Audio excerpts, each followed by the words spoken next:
Progressive Voice has a show on YouTube, and this particular show. Oh wow, the light is glaring in a weird way. His show tends to trend on just kind of TYT stuff, essentially whatever TYT is talking about, and kind of the drama that takes place on the left and on the right. But to each his own. Fair point. People, you run your show the way you run your show. What brings him to my attention today? What brings him to my attention today is that one of the shows he's done recently attacked Jimmy Dore, called him a weird. It said Dore has a weird love of conspiracy theories. This is not going to be an attack on Progressive Voice. I don't hit kids, at least not often. But this will be an attack on this line of argument. I don't know how you can do 99.8% of your shows on news and political opinion, and a 0.2% trends towards speculative dialogue, and that turns into a weird love of conspiracy theories. But maybe for him, that's what that is. I suspect this is more of a Sam Cedar, Jimmy Dore going against Democrat stuff that's seeping into his consciousness. But whatever. Let's take a look at the video. This video is slightly long. It's about 4 or 5 minutes, so I'm going to jump from part to part, and I'm going to jump to his part after letting Jimmy Dore make his point. Now, here's the catch. I agree with the contours of what PV is saying. I think it's shallow, but I agree with the contours of what he's saying. I disagree with his final assessment, though, and that's the thing that I kind of want to put holes in. I think it's nonsense. Let's take a listen to what PV has to say about this. This is the thing. In fact, let me kill voice. Hillary Clinton's going to campaign with Gillum in Florida. Now, who does that help? That helps Hillary Clinton. That doesn't help Andrew Gillum. Hillary Clinton lost Florida to Trump. You want to know who's running for office and who has plans for 2020? Look at who's helping Andrew Gillum, and look at who's putting pressure on Alexandria Ocasio-Cortez. You will know, and obviously the fake poll that they put up on CNN. But look at who's coming behind, because it's a purple state. I think that it's actually their look. So Andrew Gillum, they're putting the screws to him. This is how they squeeze the progressives. And then they say you got to go campaign with Hillary Clinton. This helps Hillary Clinton. It doesn't help Gillum. I swear to God. So here's my theory. Now this might sound crazy, but here it is. Yeah, we talked about this. So you know how Tim Canova got screwed over in the primary. He might have won it, maybe, probably. No, he definitely won the primary against Debbie Wasserman Schultz. And then when he wanted the ballots recounted, they destroyed them. Absolutely. He went to a judge. Judge said, but then he found out, even after the judge agreed with him, that it was illegal. He thought that the head of elections would do something. Turns out the head of elections didn't do anything to the people who destroyed the ballots. And so what that means is that they're going to cheat him again, and there'll be no repercussions, because the people who run the elections have the same donors as Debbie Wasserman Schultz, as the Republican opponents, as the Republican governor, so they all have the same donors. So they want to screw Tim Canova. They're together, so they don't care if Debbie Wasserman Schultz cheated Tim Canova. They want Debbie Wasserman Schultz. They're the donors. Do you get that? So what I think is happening here is that the Democratic Party has the same donors. They don't want Andrew Gillum to even win. I think Debbie Wasserman Schultz and Hillary Clinton want to screw him as the progressive and say, look, the progressive can't win. Why else would they be doing this to him? Why else would they make Andrew Gillum campaign with her? Look how unpopular she is. Her unfavorability, it's unchanged from last November, a record low, 36%. That's from October 1st. That's Gallup News. Hillary Clinton's favorability in the U.S. adults is unchanged from last November, record low, 36. So to me, this is the Democratic Party trying to undermine, just like he said before, they were undermining Bernie's. I think they're undermining Andrew Gillum's campaign, and this is how they're doing it. They're making him campaign with the most unpopular person in the history of unpopularity, who lost to Donald Trump, and then making him be seen with these people. That's also going to screw him. Look how unpopular she is with her own people. So that's my theory. That's how the Democratic Party is undermining a progressive candidate like Andrew Gillum. I actually don't think that's a crazy theory at all. I mean, it's almost like what they did right after the election with Bernie Sanders when they realized that he was still ridiculously popular. So what do? You take really controversial issues wants to win in the Democratic Party in 20. Than just the simple fact that Jimmy Dore has a fetish for conspiracy theories.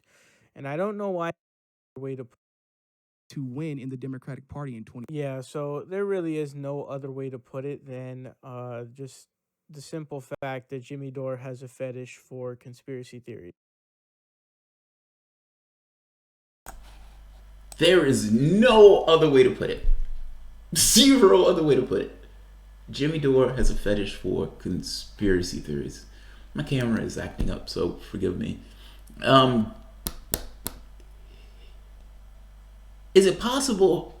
And there's one other one that he plays that I'm not going to play because it gets it goes into too long with this idea of Dr. Dore. But let's let a little bit of what he play out first, because I want to step into this because I wanted him to give his own analysis of events, and let's go from there.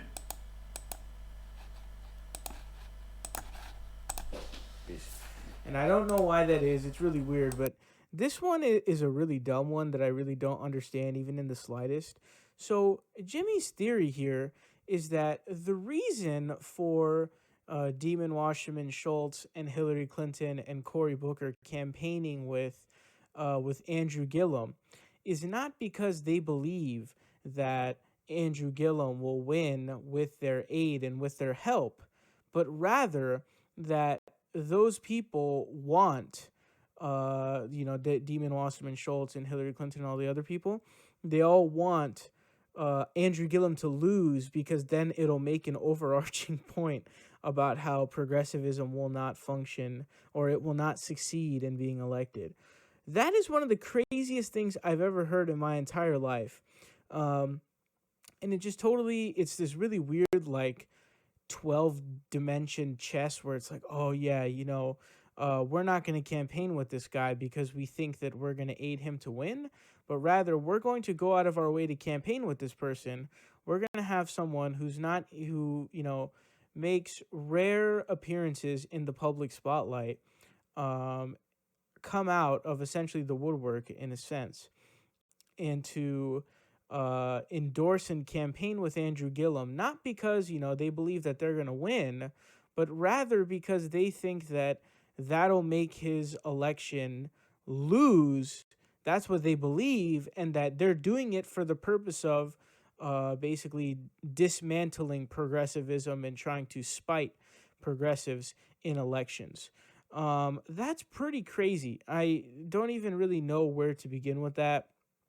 I think the biggest issue with this is the idea that they're thinking it through that much is hilariously dumb. And also these people, and like he doesn't have any evidence for it except for the evidence being that the polling data shows that Hillary Clinton and the DWS, they all, by the way, because this totally reroutes and takes a detour from the fact that these corporate Democrats, people like Hillary Clinton and Cory Booker and DWS, they all genuinely believe that they're very self-entitled. They believe that they will win. Often they believe they're deserving of things, of office. And so this idea that Hillary Clinton and all of them decided to do this to spite progressives rather than believing that they could legitimately change the outcome of the election and help Gillum win is hilarious, because the corporate Democrats, especially Hillary Clinton we're talking about here, and DWS we're talking about here, they are very, very self-entitled. The basic argument is it's not that these guys are somehow campaigning with him in order to kind of hurt his campaign. This kind of three-dimensional chess stuff. It's more so that these guys are just self-entitled, and so they want to do. Look, so two things. One, disagree with Jimmy Dore and their assessment on what's taking place. I don't think that that's why they're campaigning with him. Two, The self-entitled thing is true, but that doesn't necessarily get to the root cause of or reason why Gillum is decided to campaign with him. You could be self-entitled all you want from the standpoint of Hillary Clinton or Deborah Wasserman Schultz. Doesn't necessarily mean that Gillum, if he didn't think it would be beneficial to himself, would go out and campaign with these people. It is true that Hillary Clinton's popularity is in the tank and hasn't necessarily changed. It is true that all of these other corporate Democrats hasn't necessarily changed. But two things are taking place. Gillum may believe Jimmy Dore in his particular sandbox would have a hard time understanding what's taking place from the standpoint of the perspective of somebody like Gillum, and somebody in the political class and political space. Just like somebody else who's not necessarily in the sandbox of doing a news commentator on YouTube won't necessarily get all the realities associated with it. Some of the choices that individuals make on these things may seem mysterious. Now, the reason why I say this, I make this point. It is likely that Gillum is doing this because he thinks he's benefiting from this. Otherwise, Gillum wouldn't do it. I go with this idea of incentives. He is not. Clinton and these other people are campaigning with him because for the same reason that Tom Perez wanted to be on a stage with Bernie Sanders. He wants to rub himself in what they consider to be the energy of the left. And that energy of the left is firmly in the camp of this, whatever, this ambiguous thing of whatever it means to be a progressive. That's why it's win-win from the individual, from the standpoint of Clinton. If Clinton or Cory Booker or any of these people want to run again, they want to beef up their bona fides, meaning they want to be seen by somebody who's considered to be decidedly on the left, meaning Gillum. From the standpoint of Gillum, Gillum may think that he needs to beef up his corporate wing bona fides. That's why he was on Twitter making these weird proclamations about Venezuela. I mean, he was pulling hard to the right on issues of Venezuela. It was utter nonsense. He's a fucking governor, or he's trying to run for governor. What does he have to do with foreign policy? He's saying this stuff because he wants to beef up his bona fides on the right, even though he's running as a flaming lefty. It's a win-win from the standpoint of the political space, if that's what you're in. Now, to the second point, Dore taking this perspective, even though I disagree with this perspective, I understand where it comes from. 2016 was traumatic. And just like anybody else who's went through a traumatic experience, there are certain scars that are associated with the traumatic experience. He is not insane. He's not crazy. He's putting forth his hypothesis on what he thinks is taking place, even though I completely disagree with the hypothesis.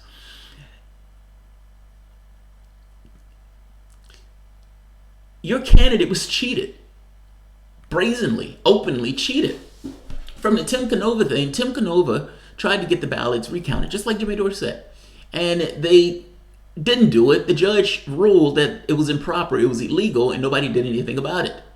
People who are involved in campaigns where their candidate is cheated are not insane or crazy to believe that then cheating is instantiated, that it is something that happened before and it could potentially happen again. That's not an insane perspective. That's a perspective of this happened once before, this could happen again. When Sanders ran in a open race, unless he's just saying the Sanders thing, there was no cheating in the Sanders race.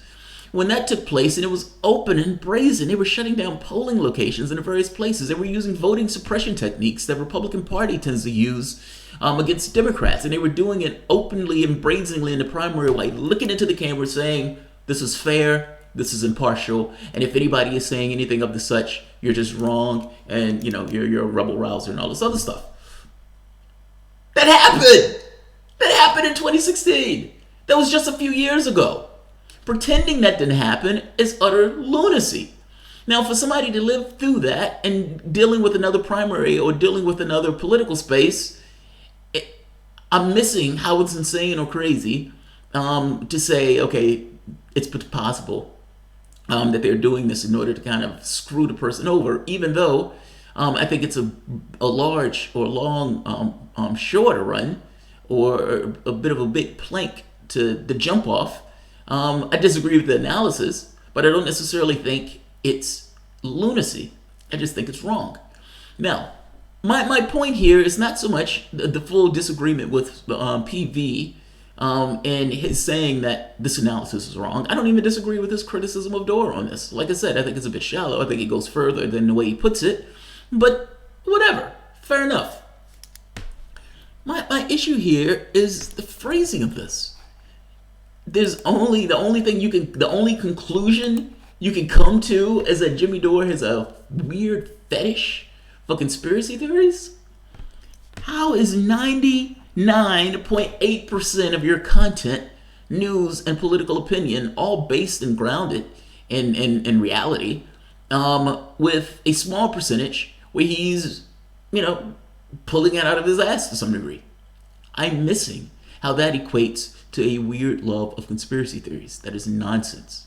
That is, this putting clickbait out of some sorts. But hey, teach his own. The second one with Jimmy Dore being a doctor, again, don't disagree with the analysis per se that this is, rank speculation. But I like I said, my issue here is with the wording. I don't want this video to go too long. It's already gone for 60 minutes. To be fair, a large share of that was him explaining why he thinks this stuff is a conspiracy theory and giving his own perspective of what he thinks was taking place from the standpoint of Gillum and Clinton. The overarching contours of what he was saying, okay, but the weird love of conspiracy theories is utter nonsense. This is the Sam Cedar view of the world. So I'm going to end this here.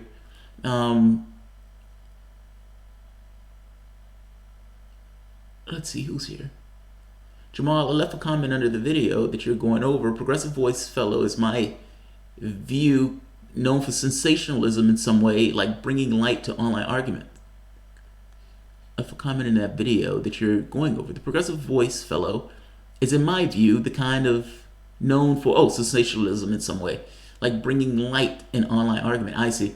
Well, it seems like the show is turned into this person is arguing with this person. Here's my opinion. Or this guy is this guy is dumb. Or this guy is spewing nonsense. Or this guy is wrong. Or this guy owns this guy. Or something like that. To each his own. I mean, there's all sorts of media outlets. This is what BuzzFeed, the Salon. There's all of them have their own particular view of the world and the thing that they use in order to get people to look at your show. Teach his own. The only thing I'm bringing up here is the assessment. It's nonsense. The assessments that are nonsense. It's nonsense on stilts. Again, the criticism of Dore, fair enough, but saying he's fully into the conspiracy theory stuff is utter nonsense. Utter nonsense. I'll end this here. I don't think he's jumped into the mainstream media bandwagon. I think he's on the TYT bandwagon. Somebody called him Little Jink. And I think they call him that because, if you want to know what he thinks, just look at TYT. But again, to each their own. My only issue with this is the fetish for conspiracy theories. And then making a point, there is no other conclusion that Dore has a fetish for conspiracy theories. That's nonsense. I think you have a fetish for conspiracy theories, and believing that Dore has a fetish for conspiracy theories is crazy. Disagree with them all you want. And again, I would even agree with the overall, the overarching perspective, like meaning that Dore is reaching on this. Fair enough. But that's a little bit different than saying he has a fetish for conspiracy theories. That's nonsense. I don't like attack. I've been guilty of this, and I've been trying to change on this point. These kind of attacks on people who are in your sandbox. Look, Dore is a product of his environment. Full stop. That environment being the political climate that we're in the United States. They cheated his guy. What does he just think of the political class when they outright brazenly cheated his guy while continuously lying in his face saying that it's fair and impartial? What is a person supposed to do after that takes place when there's no repercussions for the thing that took place? and not just no repercussions for the thing that took place, just skip it along, saying we're now united and we're just going to move forward from this point, as if the fact that you brazenly cheated the guy in the primary is supposed to be completely forgotten. Fuck that. Fuck that. I'll leave this here, like I said before. If you guys enjoy the content, please feel free to share, like, subscribe. You can always support the content through PayPal or Patreon. Thanks all. And by the way, if no, I'm not gonna say that. I'll leave it. Thanks all.